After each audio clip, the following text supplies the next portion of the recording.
We are live.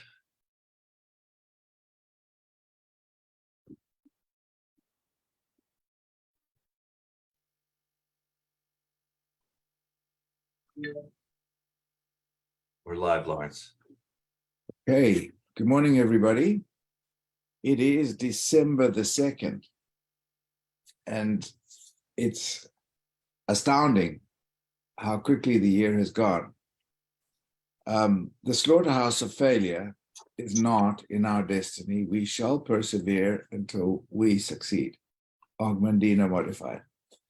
So Dan and I were just thinking about our calls as usual, and we're thinking, we're looking now. We talked last week about already making the plan, the business plan, and the plan of action and our flight plan, or whatever we want to call it, for 2023. Well, we're also looking over now, and we're thinking that when we make these plans and when we put them into action, there are two things, or several things to consider. One of them is the agility of the team, and the other one is to be able to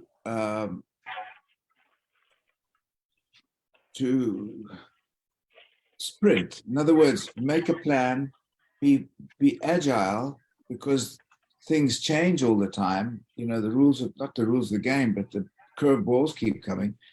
And we've got to be agile, and we've got to be able to sprint, but not just once a year. Like now, we make our plans for the year and so on. We've got to be able to do that, not even every 3 months. We should do that every month. Every month we should have our lead and lag measures, but we should also focus on trying to understand that we need to be agile. Social media has evolved to the point where we've got to keep tweaking what we're doing. The company has been consistent in what it's doing, but it's also updated a lot of the software, a lot of the things that we're doing with it. We keep getting good promotions for products that we have. So we've got to be agile in our way of thinking, and we've got to then make a sprint of it while it's there. Dan? Yeah, this is, I'm going to keep harping on this all month, but this is my favorite month of the year, not because of the holidays, but because I'm thinking about what I did this past year that has worked, what hasn't worked, how I can change things this coming year to reach the goals that I have, what goals I'm going to set for next year, what goals we're going to have as a team. But you're exactly right, Lawrence. We shouldn't put our goals together, have everything ready to go January 1st and say that's what we're going to do for the year. It's going to constantly be shifting. I saw a good post this morning about a sales leader talking about, how many of your managers just sit in their office all day and look at their CRM dashboard, looking at what sales look like, and never get out in the field and see what's going on with customers, and or live and die by that sales plan that they put out in the beginning of the year. It's constantly shifting. What the company's doing shifting, customer mindsets are shifting. I think we've done a really good job of that during COVID, of pivoting and being more agile. And agility is just the ability to move quickly and easily. So we have to have our teams ready to move quickly and easily to pivot for those curveballs that Lawrence talked about. And any team can apply the principles of agility into their team. And one of the things that we're going to talk about today is the strategic agility, and where that came from, the agile software development paradigm to create greater overall agility. Sorry. Yeah. So the point is that we have to be aware. We have to be constantly looking out for what's around us, not just on the path we are, or we planned for ourselves. So the agility is excuse me.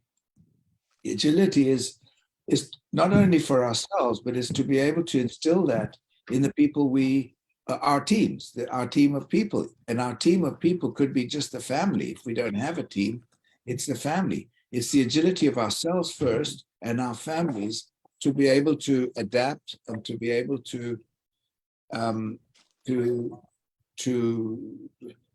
be able to mold ourselves into or morphing ourselves into being ahead of the game. I was saying, we were just yesterday, we were talking with Dan, and I mentioned that about 15 years ago, there was a company that started out as a management company for doctors. Excuse me. And I thought, wow, okay, didn't think much of it. Well, this management company just started out as a little company trying to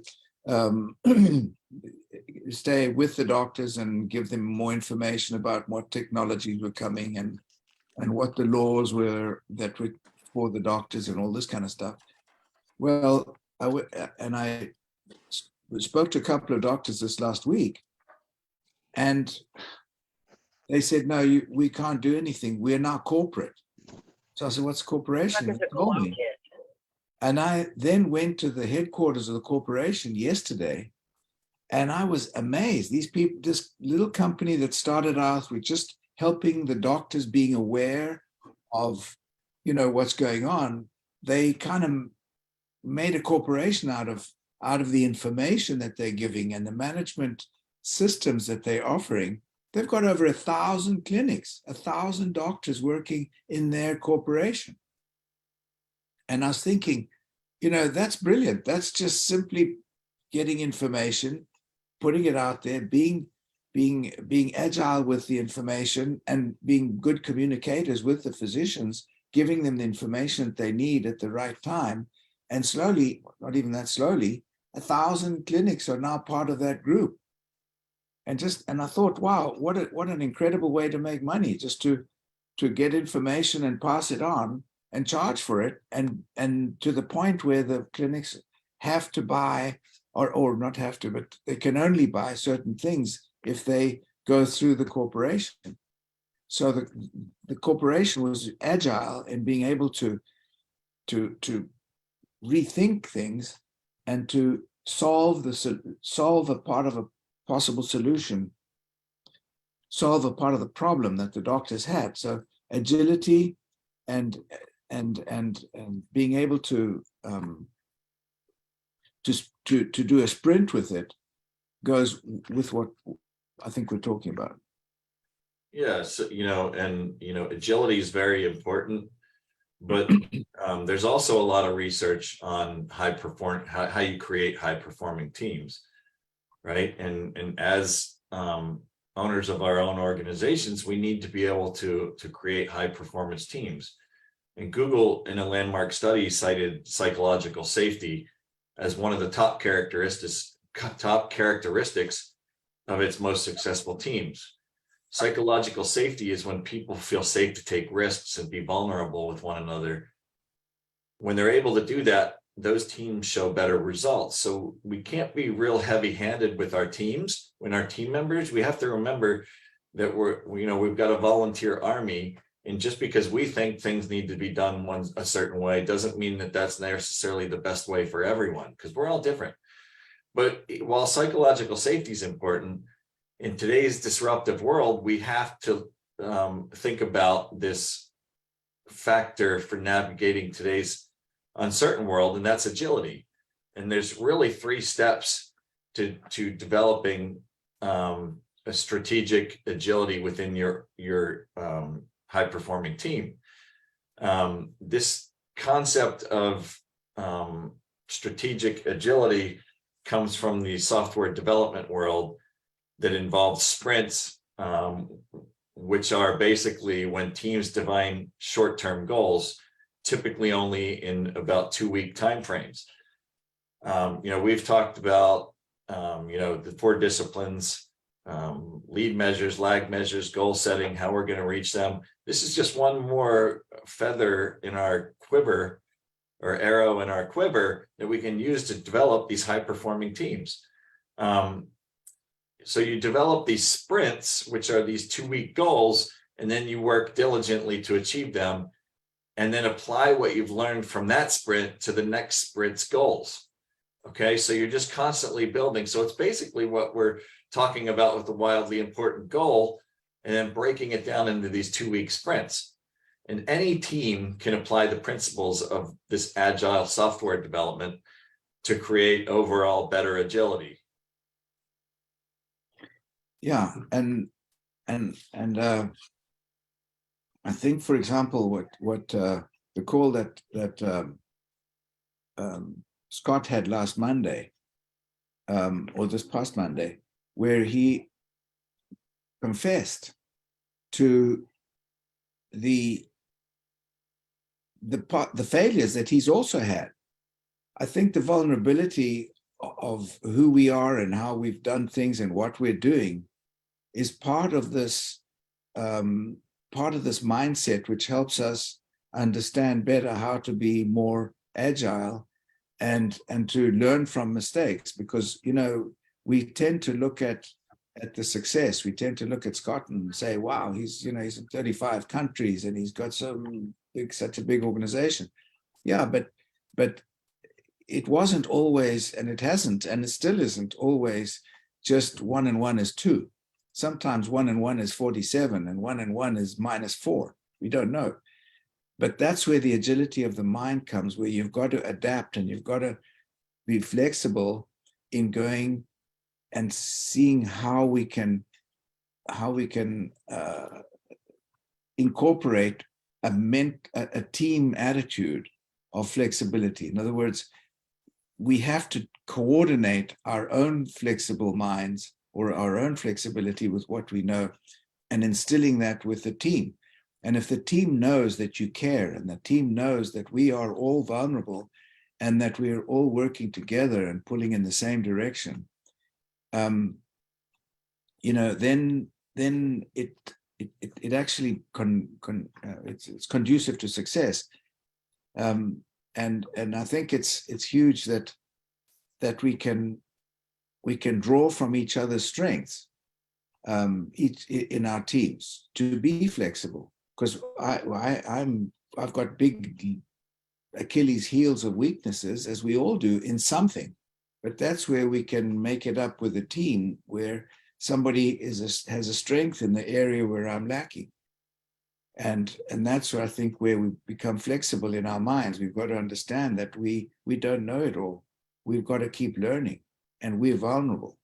But we've got to adapt. That's what I'm saying, without the ego getting in the way and saying, oh, I can't do this because I set my goal on this and this is what it's going to be. No, it's going to be whatever the situation arises, and that's how we've got to come up for it. Yeah, a lot of times teams can help be significant motivators for you. Yes. In these sprints, they're just a repetitive cycle of goal setting and building on those one sprint to the next sprint. So there's an approach that you can use to structure your work within these sprints by defining your short-term goals, and what do you need to accomplish by the end of this sprint? Doing the work, what work must be done, and how are you going to do it? And then evaluating your progress, based on what you've achieved for that particular sprint. What did you learn, and what's the next logical short-term goal to help you meet your wildly important goal? But like I said, you need to approach these steps as a repetitive cycle. And I'll give you an example. Let's say you have a project you expect to take 3 months to complete. And a traditional team will set one goal, define the goal, the work that needs to be done, evaluate their progress at the end of that 3 months.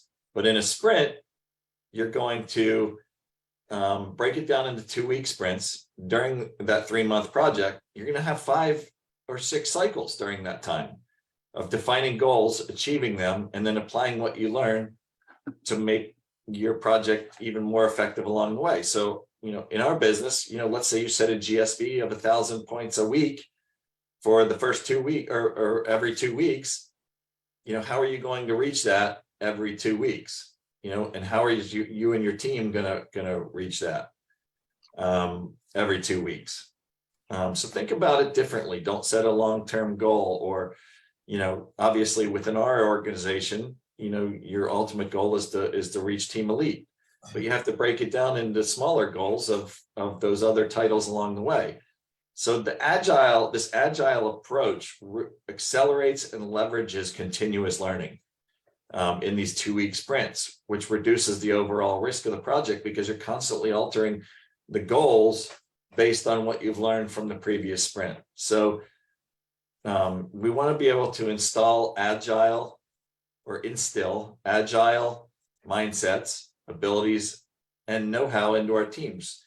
Being agile and creating an agile workflow really is just a different mindset about how you're going about your work. A lot of times we talk about positive mindset, negative mindset, growth mindset, fixed mindset. This is just a different a mindset that you need to instill in your teams. It's not just about being adaptable. It's the ability to think and understand quickly so you can move more quickly and easily. It's just a mindset. It is just a mindset, but it's a mindset where it's open and it's not dogmatic. Because sometimes we have a dogmatic mindset and we think this is how this has got to be this way because it's what I did last year and this is how it worked and this is how it happened. Well, it doesn't happen that way. We sometimes I've talked about, like we've talked about a pilot on a plane. He sets a course from Miami to Rome, and it's all set and it's all done and it's all computerized and all the rest of it. Well, if he doesn't check it like permanently, like every maybe 10 minutes or 15 minutes or wherever, he might be 1 degree off to start with, but after 8 hours, instead of arriving in Rome, he'll arrive in Moscow. And that's where we have to be agile and being able to keep tweaking and fixing what we're doing, because there are wind factors and tailwind and side winds and headwinds and temperatures and all kinds of storms and whatever happens in our lives. And that's where we've got to keep on reassessing and revamping our own agility and our mind to cope with these new challenges. And the challenges are all the time. The interest rates have just gone up, for example. They went up this year from 0.5% to 5%. So things become expensive. So the whole thing changes. The cost of gas, the cost of operation, all sorts of things change. And we've got to be ahead of that game. We've got to be agile and we've got to be able to see ahead. And when we and if we look at it too long term, we're gonna end up somewhere else. We've got to keep on top of these things. That's the agility and the sprint that we're talking about. It's got to be a permanent analysis, a permanent revamping, a permanent introspection. How did I do today? What happened yesterday? What's the change between today and last week? And for our teams, somebody got married. How did he or she change in their business lives? Somebody, had a child or whatever it is. There's so many variants that we've got to look for our teams as well, because the chain is only strong as the weakest link. So if we've got a team and we've got a really strong team, we're only as strong as that weakest link as a chain. So we've got to make sure that we look into each member of our team and how we can help each one, how they can help and how they can help us. Because as you rightly said, Dan, we the teams actually help us. It's been many occasions when one of the people in our team says, hey, we should be doing this. I say, my gosh, I completely overlooked that. So this is what it's the agility is about. Yeah, cultivating agile teams is about instilling this mindset where you're focused on moving quickly and modifying plans on a regular basis. There's a lot of companies go out and they set an annual plan and they stick to them no matter what. agile teams are going from sprint to sprint, challenging their mindsets and identifying the abilities necessary, the know-how necessary to achieve the goals for the following sprint. And so, as we've seen over and over, every product, every service, every business model eventually gets disrupted. And this agility, this ability for your team to be agile and move quickly may ultimately be your only source of sustainable competitive advantage. I'll give you an example. I'm a fairly large investor in a startup company that was originally started in the orthopedic rehab space. The company's been, I think we started it about 5 years ago. Well, it turns out, 3 years down the road, we're now a cardiac rehab business. So there couldn't be two things less alike. So we've had to pivot, the company's had to pivot to where the market is going to be for this particular product.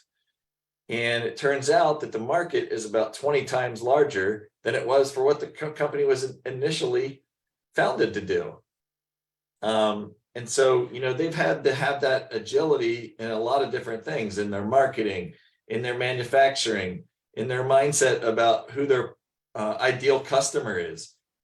These things that we talk about every single week. How do we find our ideal customer for what we're selling?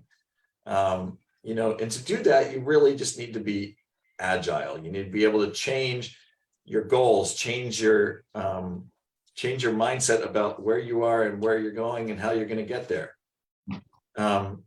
So you really want this agility to become a core competency of your team. I like that. Agility, the core competency of your team. Write that down. Agility, the core competency of your team. That's huge. I mean, when you take agility, I was thinking about a sprinter, a sports person, a runner. There are always modifications to the shoes that they come up with. I'm just thinking out loud there, but if somebody represents a company, Nike, for example, and another company, Adidas, comes up with another better shoe, it's not necessary that you stick with that Nike shoe that you're running the races with. You might have to change the shoe. I'm just thinking. In our case, we know what we want, but we've got to adapt to the situations. We know we've got a first-class company. We know we've got first-class products. We know we've got the passport to the future, which is science, technology, innovation. And we've got to be able to also pivot a little bit, because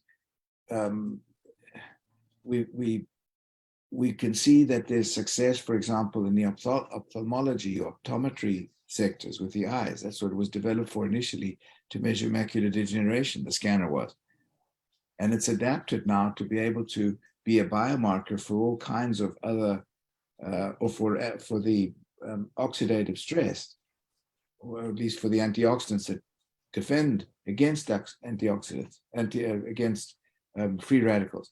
So the adaptability of the scanner, which was initially developed to measure macular degeneration, is now being used as a tool to measure a biomarker in any specialty of medicine that we can consider. And that makes it agile. That makes it that we've got to be agile too. We've got to be able to think like, how can we solve a problem, or how can we contribute to alleviating a problem with an optometrist, and at the same time, it might be a dentist that we're going to talk to as well. So we've got to also be agile in our thinking of how we can alleviate the problems that we're trying to solve, or we're trying to help with different types of specialty of physicians. I'm going to give two more examples. The first one is Amazon. Amazon was originally invented to sell books. It was a bookstore. Yeah. I mean, now they sell every single thing under the sun, and they're a market disruptor. The second one is last night I was at a Christmas party and I saw some friends there that I hadn't seen in a while, and they have a company where they've developed an antimicrobial product that they can sequence DNA and RNA and figure out what type of bacteria it is so that they can target it with, they can kill it or they can target it with in the medical space. Figure out what the best, what the bacteria specifically is, what form of that bacteria based on its DNA and its RNA, and then target it with specific antibiotics to target that infection. Turns out in medicine, nobody wants to pay for that technology. So now they're pivoting to the technology sector, who will be able to incorporate into cell phones, touch screens, every piece of technology that we touch on a daily basis. And so, they needed to be agile to realize, hey, this isn't where the focus of our business should be, because in the medical space, even though infection's a big problem in the hospital, as you would imagine, they don't want to pay for it, which is absolutely ridiculous. But they need to take their focus off of what they thought the product was going to originally be utilized for. And I can guarantee you that the technology sector for this is going to be a much larger market. So you have to be agile, and your teams have to be agile, and these are very smart guys, and they're pivoting to where the market actually is and where their best customer is, their ideal customer. So, agility is part of that, creating that core competency, that mindset within your teams to be able to pivot. So, Lawrence, it's 10 o'clock. Do you want to take comments, questions? Say anything. I just want to say the pattern recognition is what we're looking at, also recognizing patterns of what's going on. And that's where we've got to adapt to where the patterns are going. How's it going? Anybody got any ads or anything to add or comment?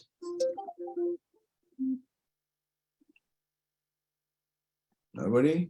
All right. I just want to say it's always nice to hear the information, like Dan just mentioned, all these tidbits, and it's true. If you look at how companies change and adapt, and the ones that wasn't there a book called Adapt or Die? I mean, basically we need to adapt or die, and those modifications you mentioned, Lawrence, that's what it's all about. Thanks for doing the call, guys. I really appreciate the info. Thank you. Good job. Yeah, I have to apologize. I'm a little late. I was scanning one of my long-term customers this morning. But so I want to go back and hear the way you started this call off.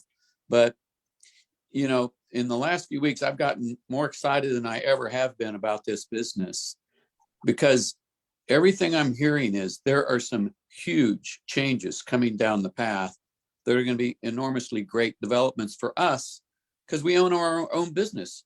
So we get to take advantage of all the innovation that they're creating, and we don't have to pay them for it. All we have to do is stick to our core competency. And like you say, build these teams, but the teams do need to be agile. We can't plan for selling something that we did last year for next year. It's changing way too fast. And so I think what you're bringing up as a topic is just so applicable for us to listen to, pay attention to, and implement in our action plans, so that we'll be ready for this when it all starts hitting. But yeah, when I was out on the street selling products in the orthopedic space, every time my manager would come to me and ask me for my sales reports, I would laugh at him. I never, and this may seem ridiculous, but in 25 years of medical device sales, I never gave one of my managers a sales plan, because it was changing too rapidly. I mean, I could have business this week with the physician, and next week that physician decides, his best buddy gets into the business and he says, I'm switching all my business to my buddy's company. So it's like, it absolutely made no sense for me to do reports, because everything going on in my territory was happening so fast that from week to week, month to month, it was constantly changing. And I'm like, don't waste my time having me put together a 3 month, 6 months, 12-month plan, because in a month, it's not going to be valid anymore. And, what you're saying, Jim, is, this Nu Skin Pharmanex, they're coming, they're putting together some stuff right now for social media, for social marketing, for, campaigns, drip campaigns, funnels, all these things that are going to integrate with the scanner and the app and our products that we're talking about to people on a daily basis that is going to help us. So they're pivoting right now. They're becoming agile. They're going to where the market is going. Great call together, guys. It's adapt or die, right? That's the key to the survival of the species. And it's the same thing for business. If you former Soviet Union, what Dan was just talking about is one of the reasons for their demise. They set up 5-year plans. And by the time they got 2 or 3 years into it, the plan didn't make sense anymore. Not only did the plan should have changed, the goals should have changed. So we have to constantly adapt. So good call, guys. Just by the way, Dan, on top of the software part of what you mentioned on the that the company's doing, also the technology in the scanner and what it's going to be able to offer and read and so on. So it's like a whole new business coming up.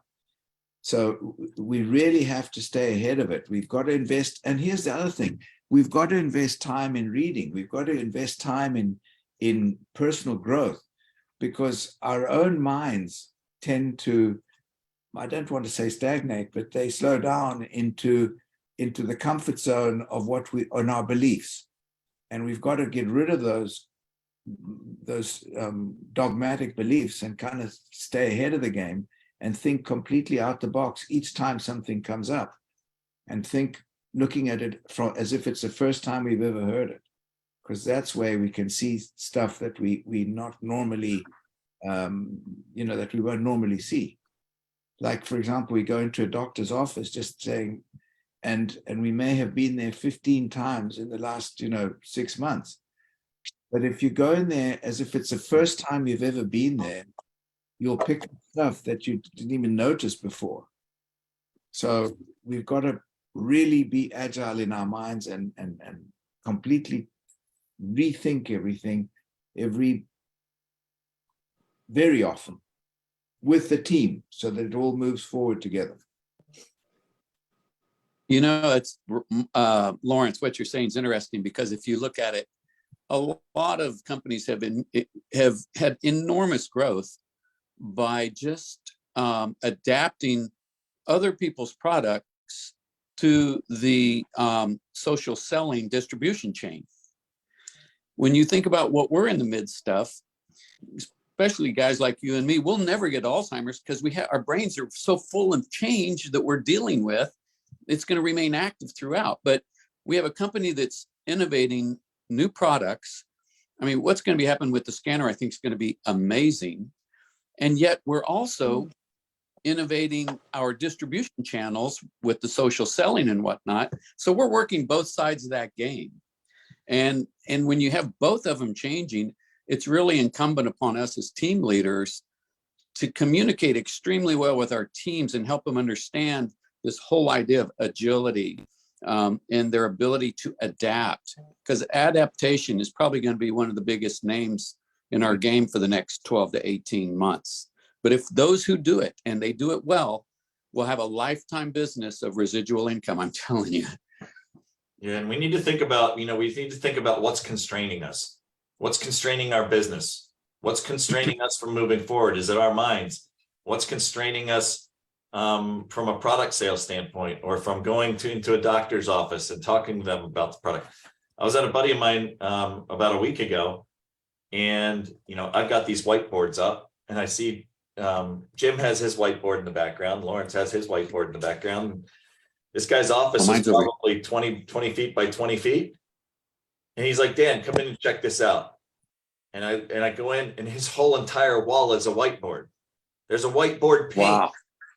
So you can actually paint one of your walls. So when you're thinking about constraint, my whiteboards are filled. I'm constrained with what I can put on there by the size of that whiteboard.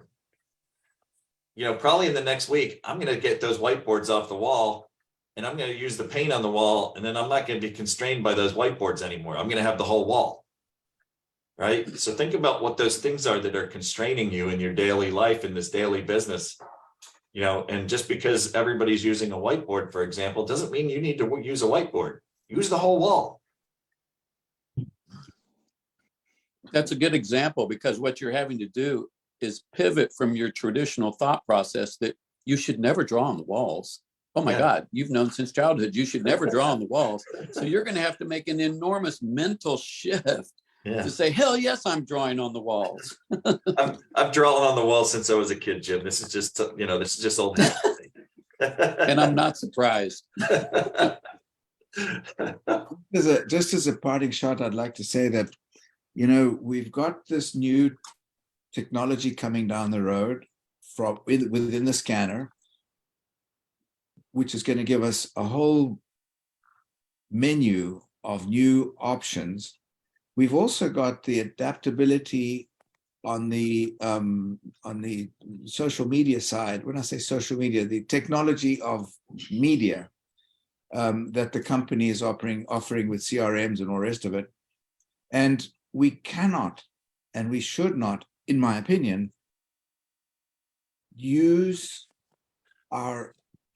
we've got to use what we know, but we've got to kind of like put it outside, take the shell off what we know and have another look completely fresh, as if we've never seen it before. What is the scanner going to do? What is it doing? Why are we not having huge success? When I mean huge success, I mean like exponential success with the scanner we've got right now. Dan, you just said, you know, that company that you mentioned with that guy, he's got this incredible technology and nobody wants to spend the money. So he's got to pivot on it. What is it that is constricting our own exponential success with this technology? It's $100 million we've invested in this thing. Why are we not placing one every day? Why are we not, you know, what is our own restriction or constriction? What are the limitations?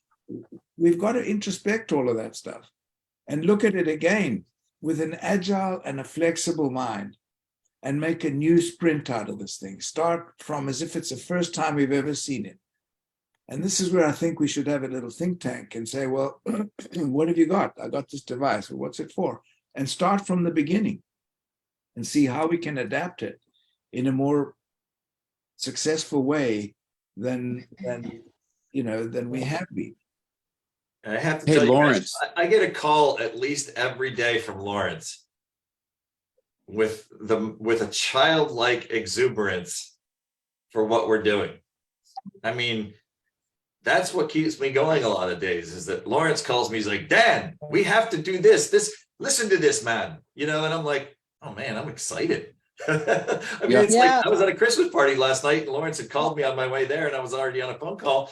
So I didn't take his call, but when I got there and said hello to everybody, I was like, I need to sync away. I need to, you know, I'm going to call Lawrence because I want to find out what's up, you know, and he's super excited about something. And so, you know, sometimes your team members are going to be the ones that lift you up when you need that lift, you know, and go ahead. No, I don't want to cut you off there, Dan, but I'm excited too. Let me take us into history just for a second. That hopefully we can all take something from, and that is 20 years ago, Scott Bennett, you know, was, you know, involved with a company and they came out with this device, but they didn't have it yet. But yet he got 120 people he invited to go see this thing. And a great number of them would pay $5,000 20 years ago on something that was coming. We're kind of in that role right now because the scanner's number one, you know, line item for R&D this year. The scanner's going to see enormous change, and it's going to happen in 12 to 18 months. So what we should be doing is playing off of that, just like Scott Bennett did 20 years ago, and create the excitement of what's coming. The advantage we have is we already have a device that's a phenomenal device, but we're going to be able to market it as something that you just aren't going to believe what it's going to be in 18 months. But there's something that's involved here, a lot of other ancillary things, and this is where the curveballs come in. You know, if you look at it, the insurance companies, the doctors look at this thing and say, Well, I've got insurance money coming in, and it cost me nothing. In fact, if you look at the little video called Escape Fire, please see Escape Fire. I send that to everybody. A doctor who will make an incision into an optometrist who does some work on the eye will get $1,500, and to spend a lot more time with the patient takes $15, according to that analogy. So it's not just the technology, it's not just the incredible technology we've got, but it's also the factors around that influence the doctors or the healthcare professionals that we're aiming at. You know, we're looking at a money thing. Like Dan, Dan said they don't want to spend the money. Well, a lot of doctors say, well, I don't know, it's $3,500. Man, it's a bloody joke. That's a weekend. But they don't look at it that way. So we've got to permeate that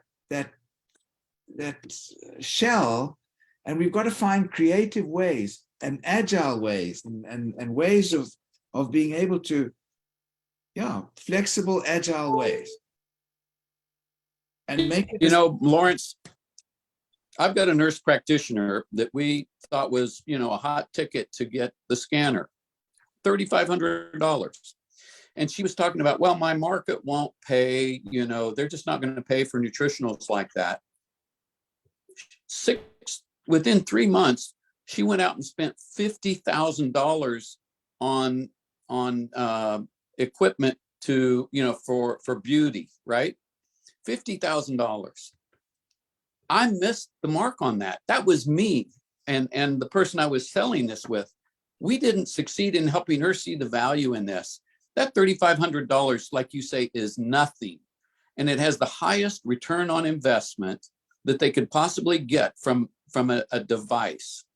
And we just didn't succeed at it. So we need to recognize that, be accountable to it. And then the next time we see a doctor, we need to help them see from the very start so that they don't go and turn around and make $50,000 worth of investment in other equipment that has, it has monthly maintenance fees, and it's going to become obsolete because they bought it, and, has all kinds of bad things associated with it.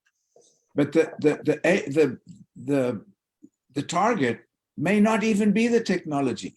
It may be just time. For example, the technology may be fantastic, great, it is. But for the person we're talking to, it may have nothing, irrelevant. They don't care. They want to know how much time is involved.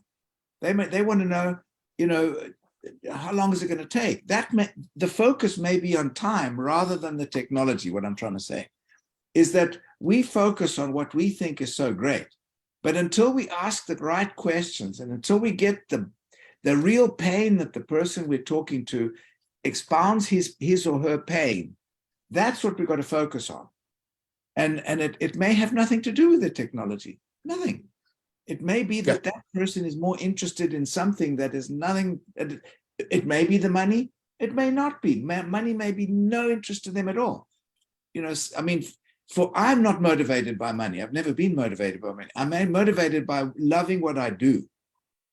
And that is what pushes me. So if somebody says, we'll give you $1 million a year to go and sell, I don't know, whatever, I'm not going to do it unless I'm really passionate. So we've got to find that pain. And as I say, it may not be technology, but we've got everything. We've got to find that, we've got to tweak it and find that little niche in there. Anyway. Absolutely. All right. Well, anybody else got anything? Dan, any parting shots? Anybody? Hey, Lawrence. Andy, on a peer-to-peer three-way call with me last week, made a really interesting observation, and I think we should copyright it. He said, eye for an eye to an OD, income for influence. So instead of that traditional fee for service, you get paid for your time and expertise. You're getting paid for your influence. These patients and clients come to you because you have a unique knowledge and expertise. They trust you. So instead of a fee for service, one-off revenue stream, this is a residual compounding passive income based on your influence with your patients. I like that. See? Interesting perspective, eye for eye. I think we could do something with that, especially with ODs. Who, you know, are selling glasses, contacts, testing. And it was interesting, you know, being a fly on the wall, one eye doctor talking to another. So something to think about. The most important thing I got from that is that Andy Feltz is still on the phone because he's fantastic. But that eye for an eye is just beautiful. I love that. What was the response from the practitioner, Kevin, if I can ask? How was that received? Yeah, great question. It was excellent. I mean, you know, they started to dig deep into the science and the zeaxanthin and Carpecki, and it really got to be like, you know, that behind Dan, you'll know exactly what I'm talking about. That behind the counter, back in the office, secret handshake. It was like that. It was really fascinating. It was like, it really solidified the connection with this guy. That Andy could express, you know, his clinical and business experience. He's been in his shoes. Exactly. You know, he's been on that side of the desk. Awesome. Thanks for sharing that. Yeah, thank you. Good job. Thanks. Anybody else? Thank I you. just want to thank Kevin again for adding that. That was really good. Yeah, excellent. Thank you, Kevin. My pleasure.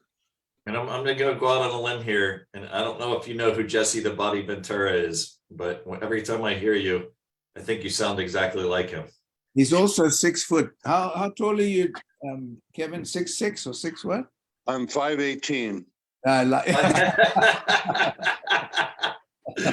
Oh, that's great. 90% of the population is 5 foot something, right? Yeah. Yeah. So, I'm 5'18". Wow. all right, sir. Thank Wow. you so much. Thanks everybody for your time this morning. Really appreciate it. Everybody have a wonderful weekend, and don't forget, my birthday is on Monday. I'm accepting gifts. Reach out for my address. Thanks, everybody. That's great. Take care. Thank you. Thanks, everybody. Thanks, Dad. So is mine. Thank you. Oh, Riley, that's right. Oh. Thank you. Great people have birthdays on the 5th. There you go. On the which? The 6th, Mine's the 5th. We're both the 5th. Yeah, we're both the 5th. 5th of December. Okay. Thank you all. All right, everybody. We Have a both great turned weekend. 38. Okay. Bye. God bless. Thank you.